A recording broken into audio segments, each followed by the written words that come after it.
Ya. Necesitas sacar. Necesitas comprar.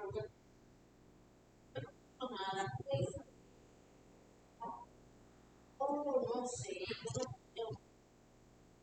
Yo no creo.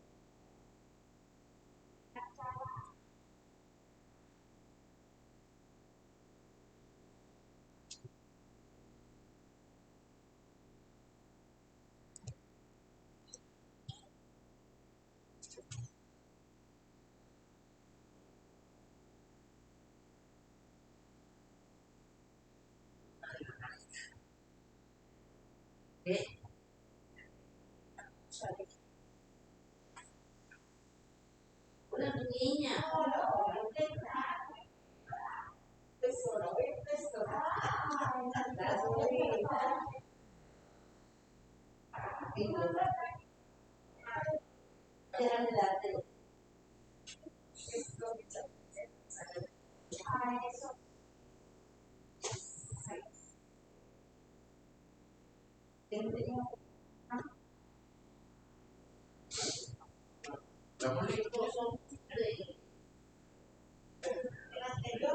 No, de lo que ahora son.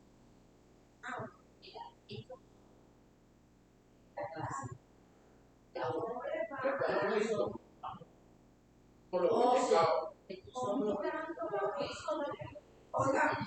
yo tengo que hacer cada persona que se me fuera está bonito. Ya vamos.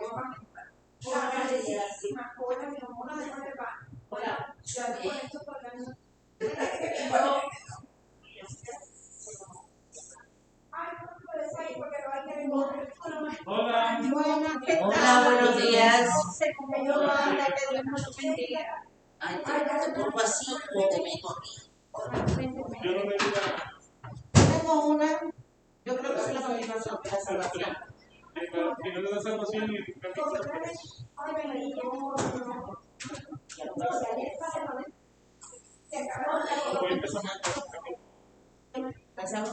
lo tengo tengo la de María.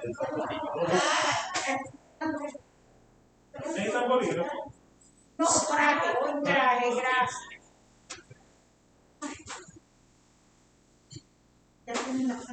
Yo no sé. A Sonia, se lo que yo estaba buscando. La buscaste y la encontraste. Miren, Hola, mi niña. perdón, Bien, ¿y tú qué tal? Sonia, Regálame uno, Gustavo. Digo, prestado. Gracias. Una tutorita. Joseph.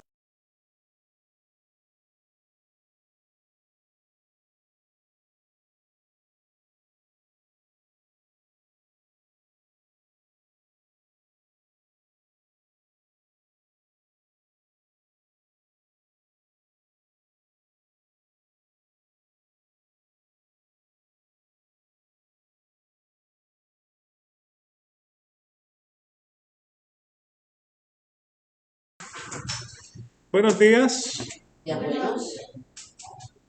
Señor la bendiga en este día. Vamos a darle comienzo a esta escuela dominical, dándole gracias al Señor por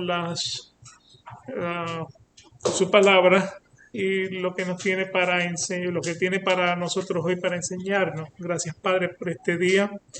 Te alabamos, te glorificamos, bendecimos tu santo y precioso nombre. Bendito eres, Señor, sobre todas las cosas.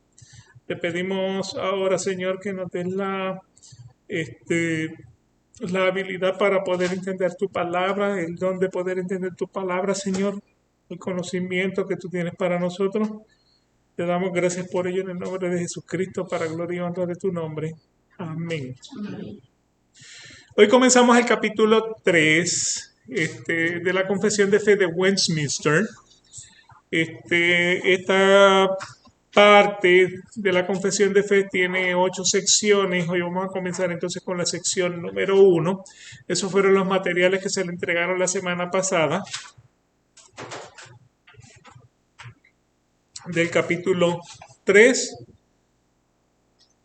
sección 1. El capítulo 3 se titula Del decreto eterno de Dios. Decreto eterno de Dios. Entonces sería capítulo 3. Así es como comienza la parte de arriba.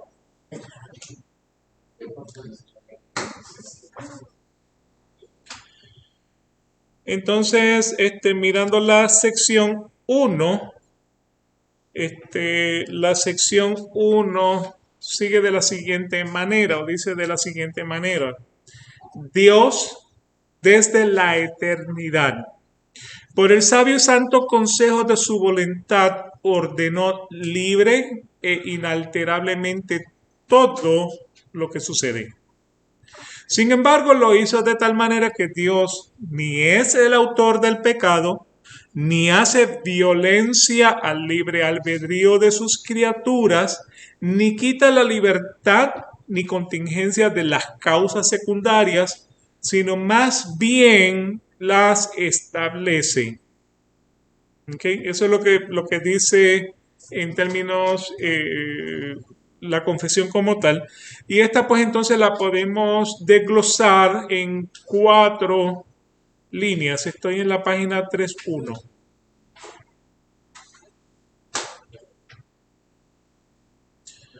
¿Okay? Así que los 4 artículos que vamos a encontrar en esta sección 1 dice el primero, Dios desde la eternidad por el sabio y santo consejo de su voluntad ordenó libre e inalterablemente todo lo que sucede. El segundo artículo dice Dios no es autor del pecado. El tercero dice Dios no hace violencia al libre albedrío de sus criaturas. Y en el número 4 Dios establece la libertad y la contingencia de las causas secundarias. Vamos a ver qué significa cada una de estas, comenzando por Dios desde la eternidad, por el sabio y santo consejo de su voluntad, ordenó libre e inalterablemente todo lo que sucede.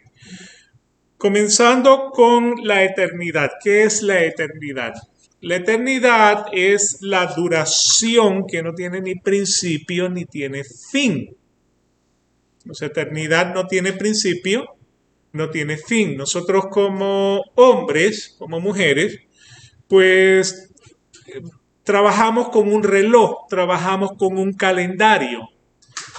Nuestra vida tuvo un principio, nuestra vida va a tener un fin. Pero en el término de Dios, cuando estamos hablando de Dios, Dios no tiene principio, no tiene fin.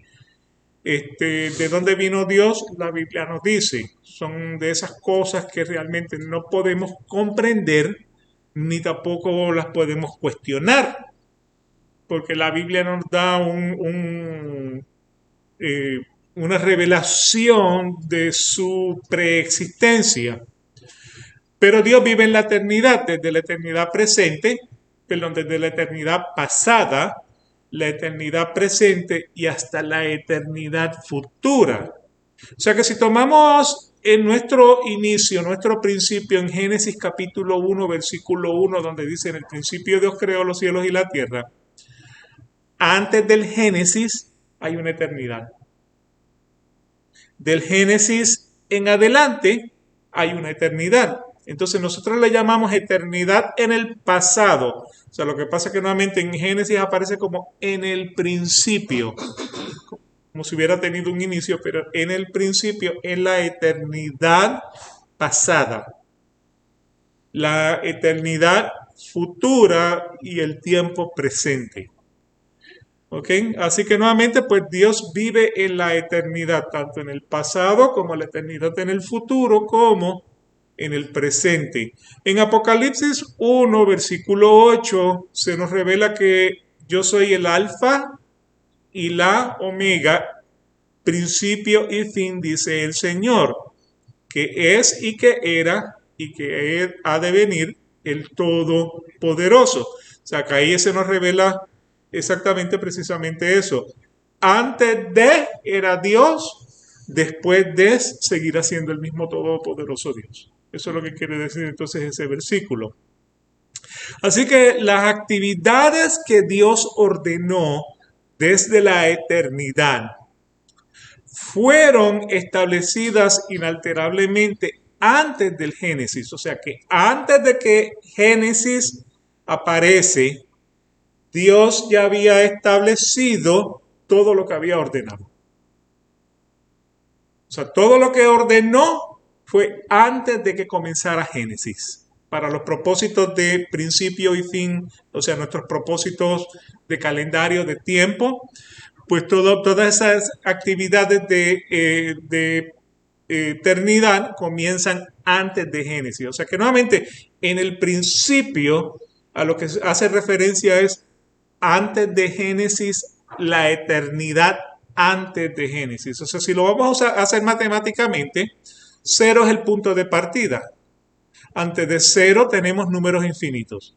Y después de 0 tenemos números infinitos. Y a eso es a lo que hace referencia. O sea que si Génesis 1.1 es el punto 0, pues entonces antes del 0 había eternidad, después del 0 hay eternidad. ¿Ok? Así que nuevamente, todas las cosas, y lo que está diciendo es que todas las cosas que Dios ordenó cuando las estableció, antes de que se escribiera, antes de que existiera una creación, Dios ya lo había decretado. Así que nuevamente, pues, o sea, son cosas que se nos hace difícil entender, porque nuevamente tratamos con una mente humana razonar a un Dios soberano. ¿Okay? Así que el sabio y santo consejo de su voluntad, la sabiduría de Dios, la ciencia, la omnisciencia de Dios, sus juicios, los propósitos o los decretos de Dios y los métodos que Dios escoge para cumplir cada uno de sus propósitos están por encima de ese entendimiento humano. Y eso lo podemos confirmar en Romanos 11, versículos 33 al 36, donde dice: oh profundidad de las riquezas de la sabiduría y de la ciencia de Dios. Cuán incomprensibles son sus juicios e inescrutables sus caminos. Porque ¿quién entendió la mente del Señor? ¿O quién fue su consejero? ¿O quién le dio a él primero para que le sea pagado? Porque de él y por él y en él son todas las cosas, a él sea la gloria por siglos. Amén. Y nuevamente destaco lo que dice el versículo 34. Porque ¿quién entendió la mente del Señor? Nadie. ¿Quién ha sido su consejero? Nadie. Por eso es peligroso ponerle interpretación a los versículos sin sacarle o extraerle significado al versículo. Y hay muchas personas que son muy buenas para eso, para agregar significado donde no hay significado. O sea, ¿quién entiende la mente del Señor? Nadie. O sea, no lo podemos razonar porque Él es un Dios soberano, todopoderoso y nosotros somos creación humana, finitos. ¿Quién fue su consejero? ¿Quién le da consejos al Señor? Y sin embargo, hay quienes, creo que fue Jesse Duplantis, que en una de sus predicaciones dice, ¿ustedes saben qué? El Señor vino a mí y me dijo, Jesse, ¿qué tú crees? ¿Cómo podemos hacer esto? ¿Qué tú opinas? Entonces, nuevamente, o sea, cómo la palabra, o sea, cómo el personaje viola lo que dice la palabra. Entonces eso ya es montarse en un pedestal, eso es el hombre montarse en un pedestal para que, wow, este hombre pues, o sea, es tan poderoso que Dios le pide esos consejos. Sí. Así que nuevamente, pues, o sea, o sea, creemos en la palabra o le creemos al hombre. El hombre es engañado, la palabra sigue siendo, es la misma palabra que hemos tenido por los últimos 4.000 años, 5.000 años, 6.000 años. O sea que eso no ha sido alterada. O sea, la palabra lo que dice es que ni una jota, o sea, el cielo y la tierra pasarán, pero mis palabras no pasarán, quedarán. Eso es lo que dice. Entonces, pues nuevamente, ¿a quién le creo? ¿Le creo al hombre o le creo lo que dice la Biblia? Así que cuando Dios creó al mundo, o sea, nuevamente le dio la energía suficiente para comenzar a funcionar tal como Él lo había planificado en funcionamiento perfecto. O sea, Dios ordenó todo lo que sucede, todo tiene un propósito definido, tocante al ser y destino de todas las cosas que Él ha creado. Así que cuando Él crea al mundo, lo primero que le da es la energía suficiente para comenzar a funcionar tal como Él lo había planificado. O sea que la tierra gira como el Señor lo planificó. O sea, las 4 estaciones fueron como el Señor las planificó. Alrededor, o sea, del Sol. Otros planetas que giran alrededor de otros planetas. O sea, todo el Señor lo planificó de una manera perfecta. ¿Sí? O sea, ¿qué sostiene la Tierra en el medio del espacio? O sea, porque si usted va al espacio y usted tira una piedra, esa piedra sigue viajando porque nada la detiene. Entonces, ¿qué sostiene la Tierra? O sea, tuvo que ser un ser soberano que puso esa Tierra ahí para que nuevamente tuviera el giro sobre el eje vertical y horizontal. O sea, que no está en el limbo, o sea, las 4 estaciones trabajan exactamente iguales todos los años. Así que nuevamente esto trabaja en una armonía, en una perfección. En adición, pues Dios tiene control de los eventos inesperados y casuales. ¿Okay? O sea, en Mateo 10, 29, 30, no se venden 2 pajarillos por un cuarto. Con todo, ni uno de ellos cae a tierra sin vuestro Padre. Pues aún vuestros cabellos están todos contados. Y no te sientas aislado, ¿ok? Todos los cabellos. ¿Okay? Así que nuevamente, pues, o sea, dentro de la soberanía de Dios todo es perfecto. No cae un ave a tierra sin que vuestro Padre lo sepa. Tanto se preocupa el Señor por nosotros que todos nuestros cabellos están contados. Dios también pues tiene control de las acciones libres de los hombres. Dios tiene control de las acciones libres de los hombres. En Filipenses 2:13, porque Dios es el que en vosotros obra, así el querer como el hacer, por su buena voluntad.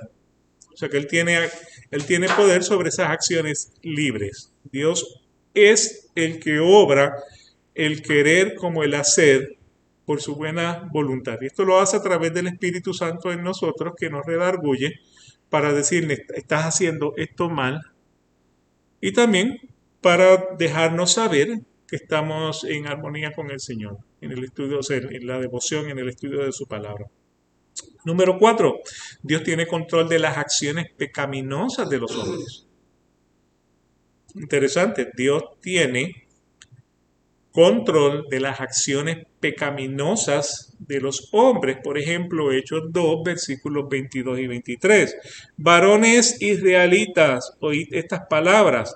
Jesús Nazareno, varón aprobado de Dios entre vosotros en maravillas y prodigios y señales, que hizo por él en medio de vosotros, como también vosotros sabéis, a este, entregado por determinado consejo y providencia de Dios, prendisteis y matasteis por manos de los inicuos, crucificándole. O sea, ¿quién crucificó a Cristo? ¿Lo crucificó Dios o lo crucificaron los hombres?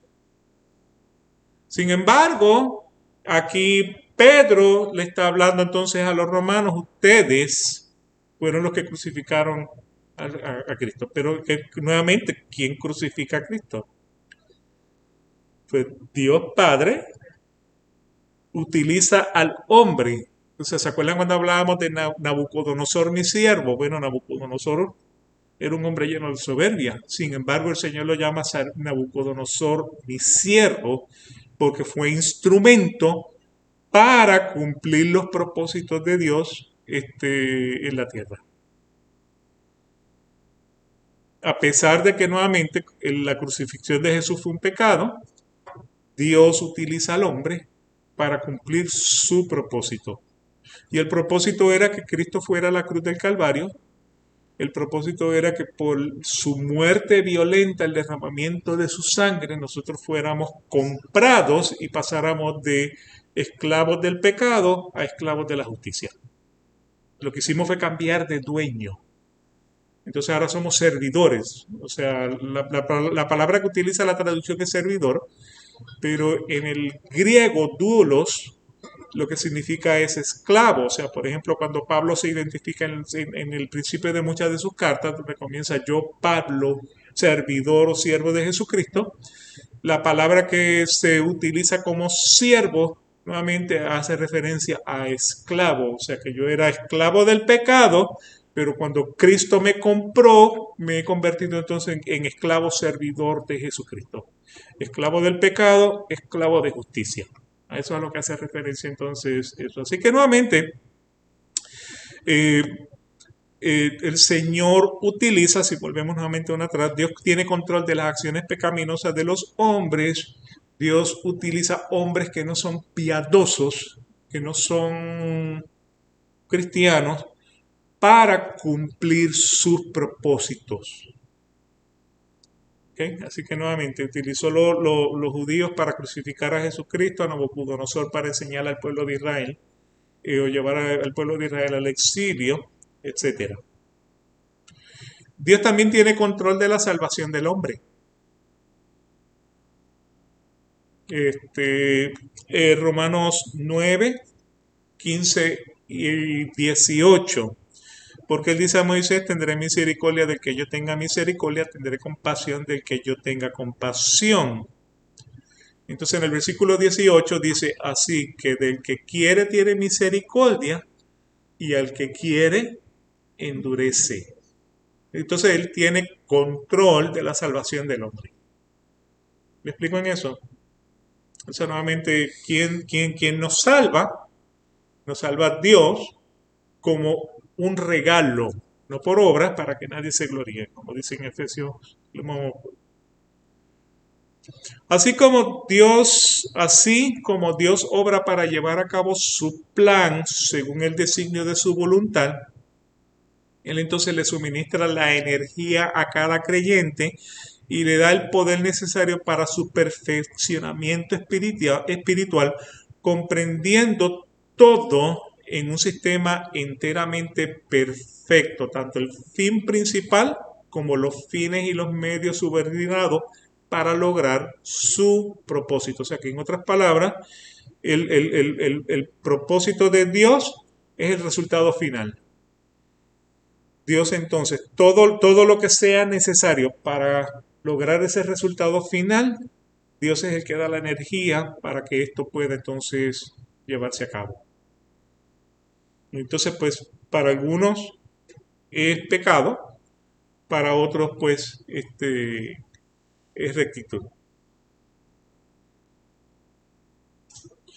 Así que, por eso entonces Él hace todas las cosas según el consejo de su voluntad. Y en Efesios 1:11 vemos que en Él, hablando de Jesús, en Jesús también hemos obtenido herencia, habiendo sido predestinados según el propósito de aquel que obra todas las cosas conforme al consejo de su voluntad.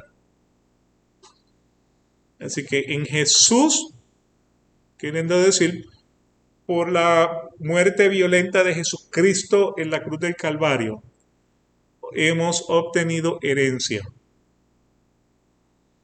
Ahora, cuando dice aquí, habiendo sido predestinado según el propósito de aquel que obra todas las cosas conforme al consejo de su voluntad, en la salvación, o sea, lo que nosotros hablamos de la salvación en las últimas semanas, eso es prácticamente el proceso fundamental. O sea, hay un versículo que dice que antes de la creación del mundo, Dios había entonces escogido los que iban a ser salvos. Y eso ya es, o sea, tela para otra tijera. Llegaremos a ese punto porque esta sección 3 pues habla de ese decreto divino y en parte pues entonces está tratando ese aspecto de la predestinación. ¿Ok? Solamente para adelantarme, pues nuevamente, de acuerdo a lo que acabo de mencionar, según lo que dice el versículo, antes de la creación del mundo ya Dios había escogido los que iban a ser salvos. ¿Qué quiere decir eso? Para algunos, Dios ya había establecido las pautas o los requerimientos que la persona debía observar, debía conducir para poder tener entonces la salvación. Los requisitos para llenar para ser salvos. Eso es una opinión. La otra opinión establece que Dios desde antes de la eternidad pues dijo que Gustavo iba a ser salvo y Joe se iba a perder. Entonces, pues nuevamente, dependiendo de qué punto en el calvinismo, arminismo nos encontramos, pues entonces puede haber diferencia de opinión ante lo que significa ese versículo. ¿Qué significa ese versículo? Yo no sé. Yo solamente sé, o sea, lo que dice, desde antes de la creación del mundo, Dios había escogido los que iban a ser salvos. O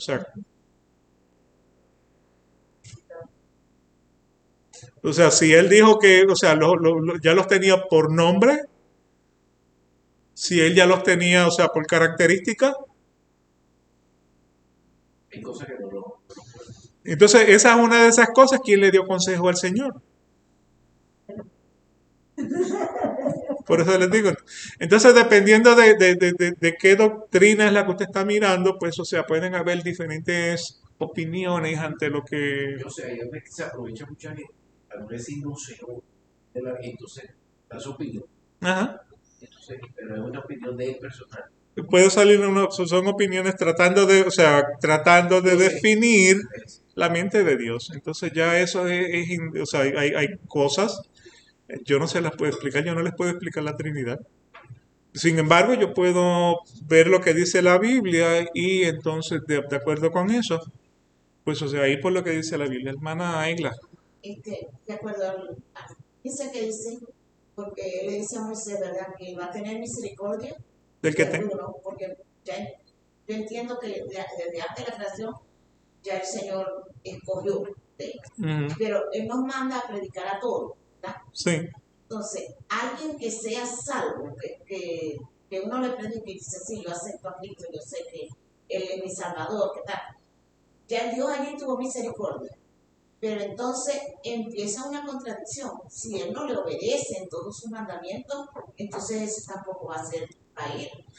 y ese Se ahí, aparta completamente. sí, el tema es el siguiente, o sea, eh, una persona que dice, yo acepto a Jesucristo como mi Salvador, o sea, volvemos nuevamente a la analogía que hicimos con lo del el barquito. O sea, Sí. usted está en el pecado.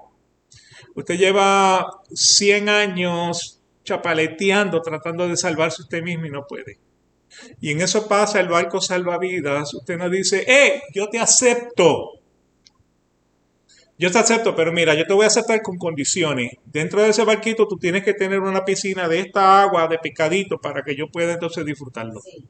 Entonces ya en ese caso, o sea, nuevamente, nosotros en la teología reformada es una de dos. O usted es salvo o usted no es salvo. O sea, vuelvo a las palabras de Jesucristo. No todo el que dice Señor, Señor verá el reino de los cielos. O sea, y predicar el evangelio a toda criatura, y el que creyere y fuere bautizado será salvo, mas el que no creyere, o sea, sigue condenado, porque yo creo que hay otro versículo que dice que eso es condenado, pero hay otro versículo que dice que sigue condenado. Pero Entonces, luego viene a la compasión que Él no va a tener, porque Dios no está con sentimientos ni nada, o soy o no soy. claro, y en ese caso, o sea, vamos entonces a una parábola que Jesús, o sea, las parábolas de Jesús revelaban mucho más de lo que podemos ver superficialmente.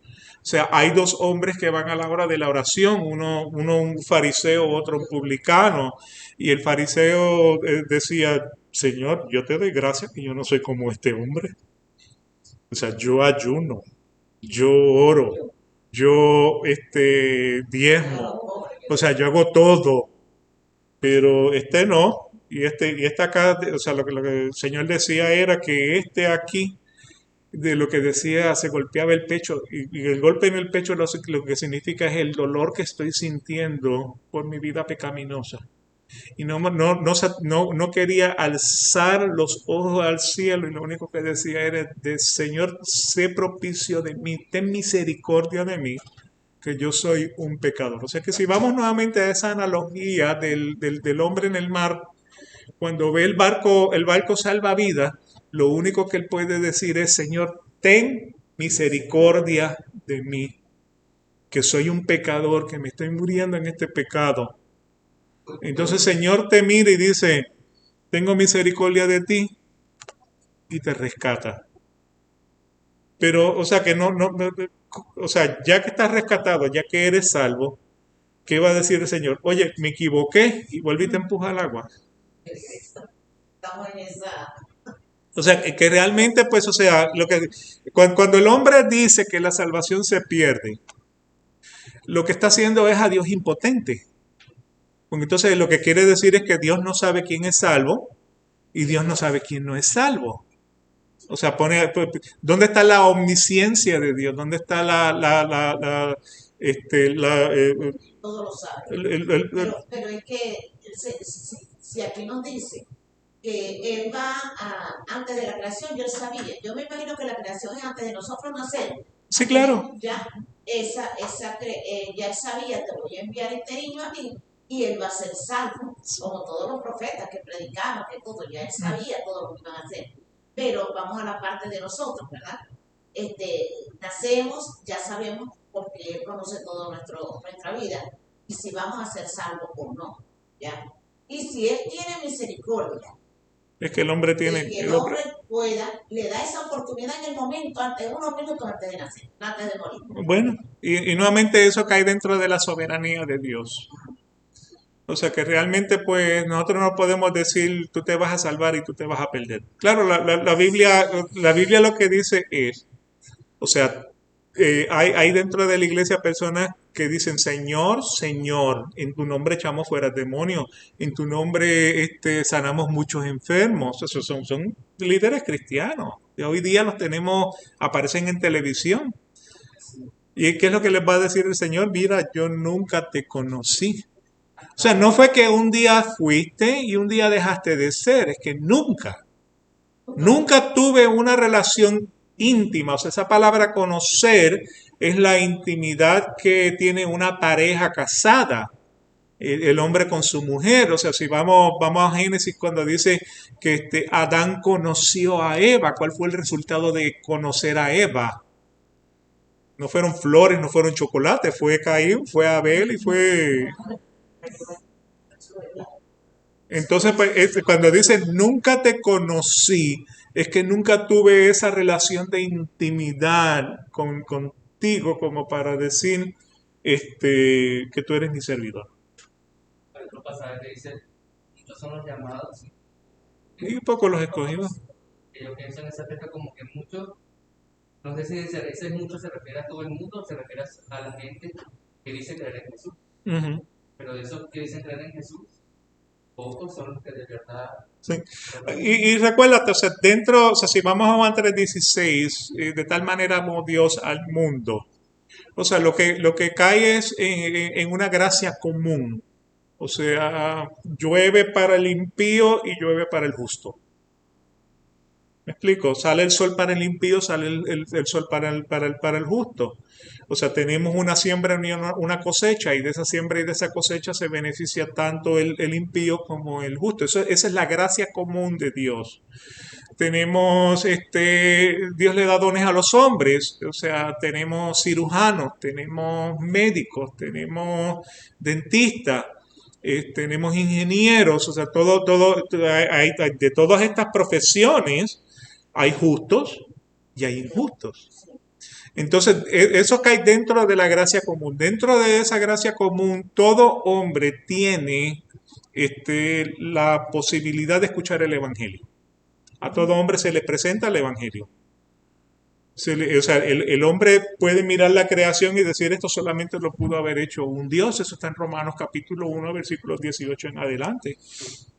Sí, porque es que allí vemos todo eso, toda la oportunidad que Dios nos da, tanto los que son justos y los que son injustos. Vemos toda esa clase, ¿verdad? Entonces, estos son los llamados y estos no. Entonces, dentro de esa gracia común, usted puede, o sea, tiene una posibilidad de decir, Señor, ten misericordia de mí, yo soy un pecador. O puede decir, yo no creo en ti. Yo prefiero quedarme incrédulo antes de creer en ti. Entonces, ahí el Señor entonces, hacedores de maldad. O sea, y eso lo puede ver en Romanos 1, 18, o sea, en adelante. Conociendo a Dios, sabiendo que hay un Dios, que existe un Dios, no lo toman en cuenta.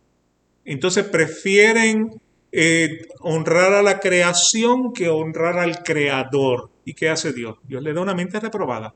Haz lo que te dé la gana. Ahora, Cristo dijo, si tú no estás conmigo, estás en mi contra. O sea que en otras palabras solamente hay dos bandos.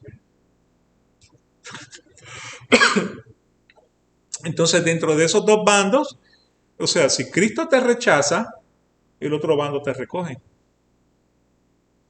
Sí, ese queda solo. O sea, no te queda en el limbo.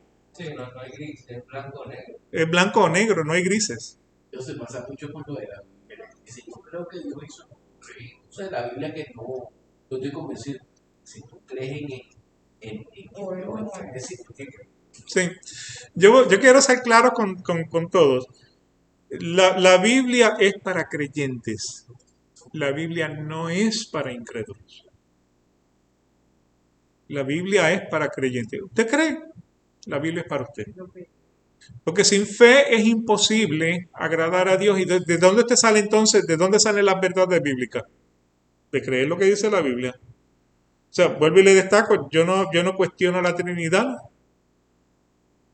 pero no la entiendo, Pero no entiendo, porque yo la creo porque está aquí. porque eso es lo que dice la palabra. O sea, eso es lo que dice la palabra. Con la lógica y por lo que hemos dicho, científicamente, pues, cuántas cosas hay que científicamente no pueden explicar. Es correcto.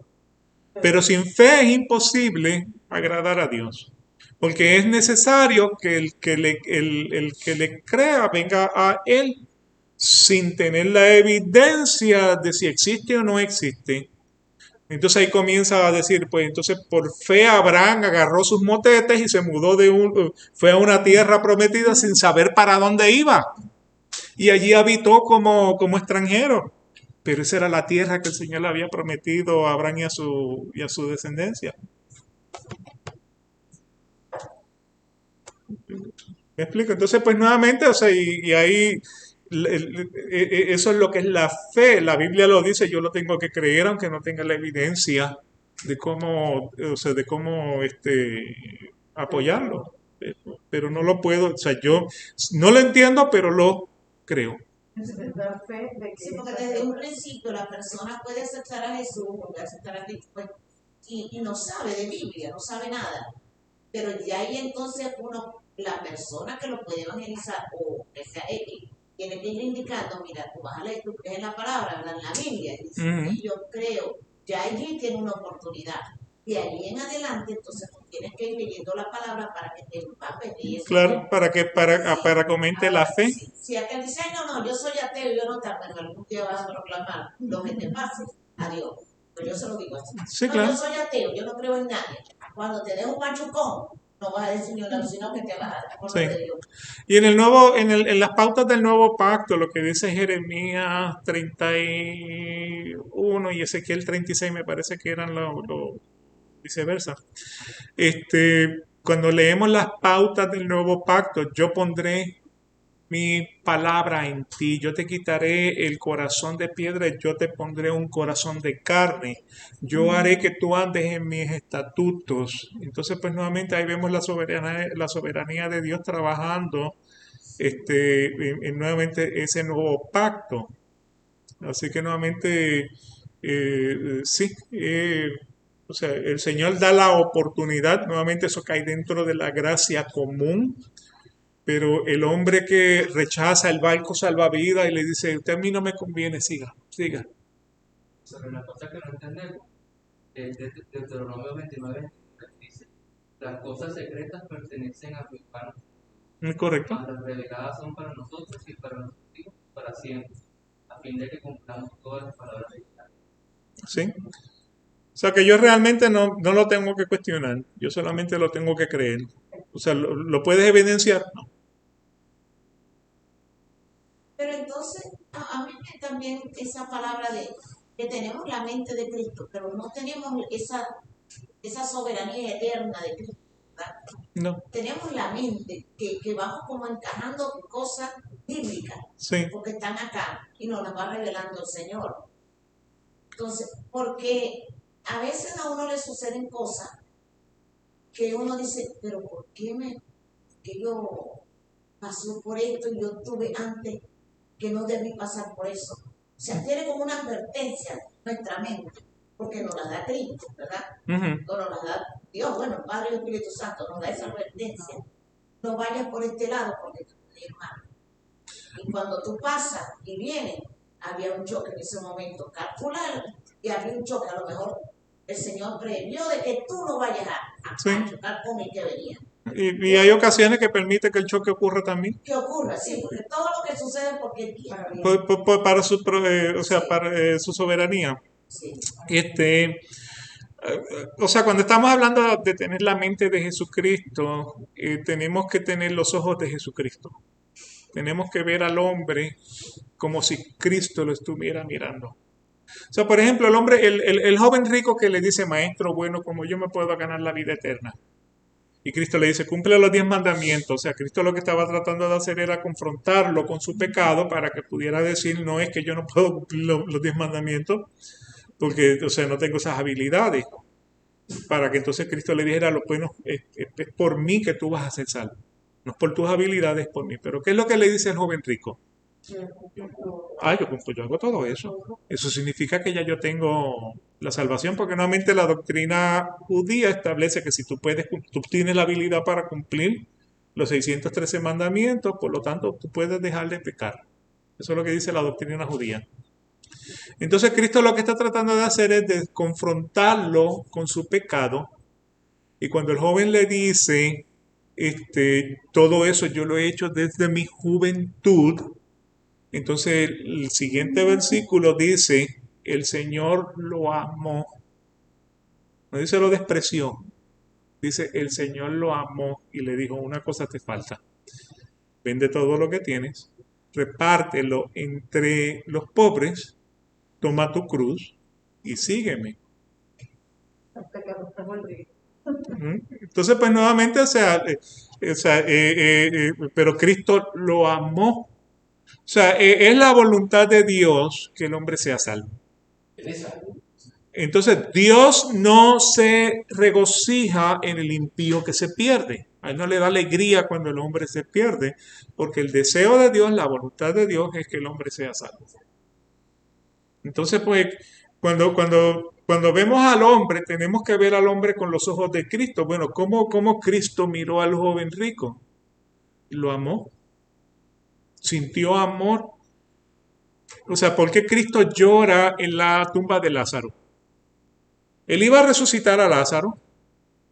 Lázaro iba a salir de la tumba en unos minutos, pero ¿por qué él llora? Por la incredulidad de las hermanas, la incredulidad del hombre. Ella le reclama. Ella le está reclamando y le dice, es que tú no sabes que yo soy la resurrección. Sí, Señor, eso yo lo sé, que en algún día eso será así. Pero yo necesitaba a Lázaro ahora. Entonces, pues, o sea, Cristo lloró precisamente por eso, o sea, porque nuevamente sintió la compasión por la falta de credulidad. O sea, por la incredulidad. Porque no creían en como... Y él había dicho, voy a despertar, me dio loco. Sí.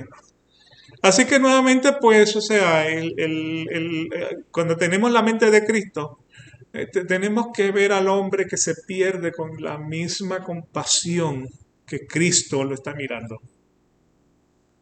Y nuevamente lo que está mirando es la incredulidad, lo que está mirando es, o sea, esa es la tristeza que posiblemente él sienta, que el hombre no se convierta de su camino, sino que prefiera ser incrédulo. ¿Okay? Así que por eso Efesios 1:11 dice, en él, en Jesús, hemos también obtenido herencia, habiendo sido predestinados según el propósito de aquel que obra todas las cosas conforme al consejo de su voluntad. ¿Dónde fue que iniciamos toda esta conversación? O sea, en el tema que vamos a estar tratando un poquitito más adelante, el aspecto de la predestinación. Y de eso, pues, o sea, lo estaremos viendo en alguna de las secciones más adelante de tanto la confesión como de esta sección 3. Lo que sí vino bueno, cayó, o sea, anillo al dedo, fue el tema de que antes del capítulo 3 repasamos el tema de la salvación y ahora entonces esto como que tiene más sentido, porque ya tenemos un fundamento mejor hecho. En Hebreos 6:17, por lo cual Dios, deseando mostrar más plenamente a los herederos de la promesa la inmutabilidad de su propósito, interpuso un juramento. ¿Ok? Así que nuevamente todo lo que hemos visto hasta ahora es esa primera línea. Todo lo que hemos visto hasta ahora es esa primera línea donde dice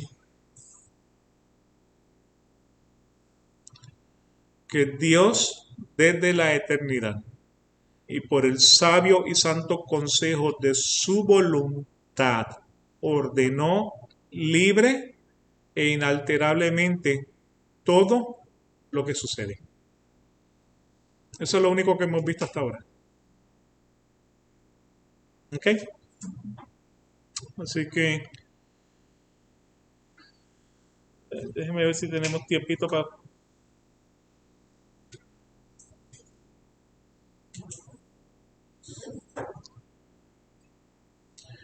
rapidito podemos comenzar, tenemos unos minutos. La segunda parte de esta sección 3, el segundo artículo de esta sección 3 dice, sin embargo, lo hizo de tal manera que Dios ni es el autor del pecado. Y en 1 de Juan 1:5 dice, y este es el mensaje que hemos oído de él y que os anunciamos, Dios es luz y en él no hay tiniebla alguna. O sea, Dios no es autor del pecado, Dios es luz, no hay tiniebla alguno.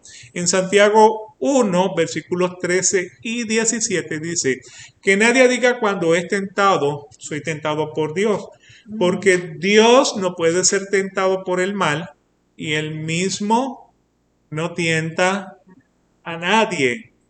Toda buena dádiva y todo don perfecto viene de lo alto, desciende del Padre de las luces, con el cual no hay cambio, ni sombra, ni variación. O sea, Dios no es el autor del pecado.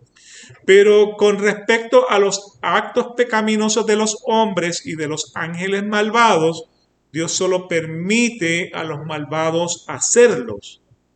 Y esto lo gobierna para cumplir sus fines sabios y santos propósitos. Por ejemplo, Jeremías 25 del 4 al 12. Jeremías 25 del 4 al 12 dice, y el Señor os envió repetidas veces a todos sus siervos, los profetas, pero no escuchasteis ni inclinasteis vuestro oído para oír. O sea, Dios le está hablando ¿a quién? Al pueblo de Israel. Dios le está hablando al pueblo de Israel. Muchas veces te envié profetas. ¿Y qué hiciste con los profetas? Los mataste. ¿No se acuerdan Jesús cuando lloró sobre Jerusalén? Dice, Jerusalén, Jerusalén, tú que matas a los profetas. O sea, a Isaías lo cortaron en una sierra. O sea, cortaron las cabezas. Entonces, cuando el Señor les hablaba, les decía, volvé ahora, versículo 5, volvéis ahora cada cual de vuestro camino y de la maldad de vuestras obras, y habitaréis en la tierra que el Señor os dio a vosotros y a vuestros padres para siempre. Si ustedes leen en los profetas menores hablan, tienen un tema como que común. Ustedes están abusando del pobre. O sea, las balanzas están alteradas. En otras palabras, que los productos le cuestan más al pobre. Están abusando del huérfano, de la viuda y del extranjero. Y el Señor dice, no, no, no, eso no va a ocurrir. Cambien su camino. Entonces, eso es lo que dice, o sea, por eso le dice, vuestro camino y de maldad de vuestras obras, volveos ahora cada cual de vuestro camino y de la maldad de vuestras obras. O sea que el hombre es malo desde su juventud. Eso lo dijo el Señor después que salieron del arca en el diluvio. Siguiente versículo. No vayáis tras otros dioses para servirles y postraros ante ellos. No me provoquéis a ira con la obra de vuestras manos y no os haré ningún mal. Pero no me habéis escuchado, declara el Señor, de modo que me provocasteis a ira con la obra de vuestras manos por vuestro propio mal. Por tanto, así dice el Señor de los ejércitos, por cuanto no habéis obedecido mis palabras. He aquí mandaré a buscar a todas las familias del norte, declara el Señor, y a Nabucodonosor, rey de Babilonia, siervo mío, y los traeré contra esta tierra, contra sus habitantes y con todas estas naciones de alrededor, los destruiré por completo y los haré objeto de horror, de burla y de eterna desolación. Y haré cesar de ellos la voz de gozo y la voz de alegría, la voz del novio y la voz de la novia, el sonido de las piedras del molino y la luz de la lámpara, toda esta tierra será desolación y horror, y estas naciones servirán al rey de Babilonia 70 años. Después que se hayan cumplido los 70 años, castigaré al rey de Babilonia y esa nación por su iniquidad, declara el Señor, y la tierra de los caldeos la haré una desolación eterna. O sea, ¿de qué está hablando ahí? Está hablando de que nuevamente el Señor venía ya diciéndole al pueblo de Israel: cambien su camino, vuélvanse a mí, dejen de hacer el mal, si no yo los voy a meter una invasión. ¿Y a quién utilizó para la invasión? A Nabucodonosor. Y se llevaron entonces a los jóvenes de Israel, de Jerusalén, y entre ellos iba Daniel y 3 de sus amigos. Entonces pues ellos salieron con el libro de Jeremías debajo del brazo. Porque si ustedes leen Daniel 9, en Daniel 9 viene y le dice: Señor, ya se han cumplido los 70 años y tú prometiste que nos ibas a regresar. Entonces Ciro fue el que lo regresó. Pero nuevamente, o sea, el Señor les dijo: cambien su caminar, si no yo los voy a meter entonces una invasión. Hechos 2:14 y 36. Esto ya Pedro estaba dando su primer discurso. Entonces Pedro, poniéndose en pie con los 11, alzó la voz y les declaró: varones judíos y todos los que vivís en Jerusalén, sea esto de vuestro conocimiento y prestad atención a mis palabras. ¿Okay? Así que él va a dar su primer discurso, y en el versículo 36 dice: sepa pues con certeza toda la casa de Israel que a este Jesús, a quien vosotros ¿qué? Crucificaste, Dios lo hizo Señor y Cristo. En Hechos 3, Pedro y Juan entran al templo para la oración. Allí un paralítico es sanado. Estaba frente a la entrada del templo. Un paralítico es sanado. Y en el capítulo 4, Pedro y Juan son arrestados por estar predicando el evangelio de Jesucristo dentro del templo. Cuando vieron al paralítico, todos los que habían ido para la oración, o sea, vinieron acá como cucarachas al azúcar. Pero, o sea, cuando llegaron entonces, pues, todos los líderes religiosos dijeron: espérate, pero si la oración es acá, que ustedes hacen allá, y era que entonces se maravillaban de ver que un paralítico había sido sanado. Entonces, pues, Pedro da otro mensaje. Ahora, cuando llegamos entonces y luego es arrestado, en Hechos 4, versículos del 5 al 10, y sucedió que el día siguiente se reunieron en Jerusalén sus gobernantes, ancianos y escribas.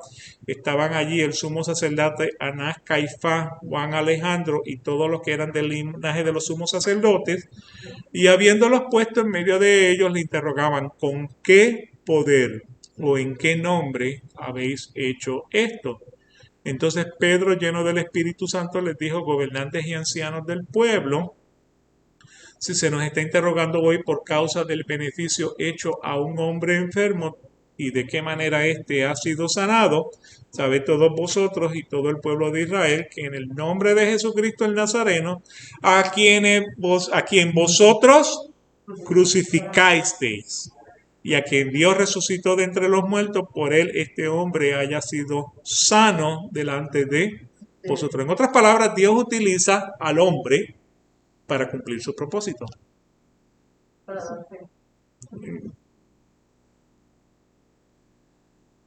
Así que Dios ha provisto al hombre en su nacimiento y lo ordena que observe la ley moral. Con esta el hombre identifica que matar, violar, robar, y así el daño en general está mal hecho, porque el Espíritu Santo redarguye en la conciencia del hombre y Dios prohíbe y castiga todo pecado. Si bien Dios no es el autor del pecado, o dice la confesión de fe, Él permite que hombres y ángeles malvados hagan actos pecaminosos para Él cumplir su sabio fin y santo propósito. Génesis 50:20. Vosotros pensáis mal sobre mí, mas Dios lo encaminó a bien para hacer lo que vemos hoy, para mantener en vida a mucho pueblo. ¿Ok? Así que Dios utiliza al hombre, a pesar de que Él no es el autor del pecado, utiliza al hombre en actividades pecaminosas para cumplir su propósito. ¿Ok? Eso es lo que quiere decir. ¿Ok? Así que continuaremos entonces la siguiente semana con esta sección. Vamos a culminar entonces dándole gracias al Señor por la grandeza de su espíritu, por lo linda que es su palabra, porque nos redarguye. Te damos gracias, Señor, por este día. Te damos gracias, Señor, porque hemos conocido más de ti. Enséñanos más, abre nuestros corazones para que podamos seguirte conociendo mejor. Danos, Señor, esa mente, ese sentir que tiene Cristo por el hombre que se pierde, ese deseo de amor por aquel hombre que nuestro vecino, nuestros amigos, nuestros patronos, compañeros de trabajo, Señor, que no te conocen, no te quieren conocer, dudan de ti. Podamos tener ese sentir, podamos verlo con los ojos de Cristo, podamos verlos en amor, traerlo, Señor, a la luz, pon luz en su caminar, te damos gracias por ello, Señor, porque tú lo estás trabajando en nosotros, ese conocimiento de ti. Quédate con nosotros ahora en el servicio, Señor, glorifícate, queremos alabarte, queremos honrar. Todo esto para la gloria de tu Hijo y tu gloria. En el nombre de Jesús te damos gracias. Amén. Dios bendiga a su pueblo, Dios salve a su pueblo. Nos veremos en el servicio.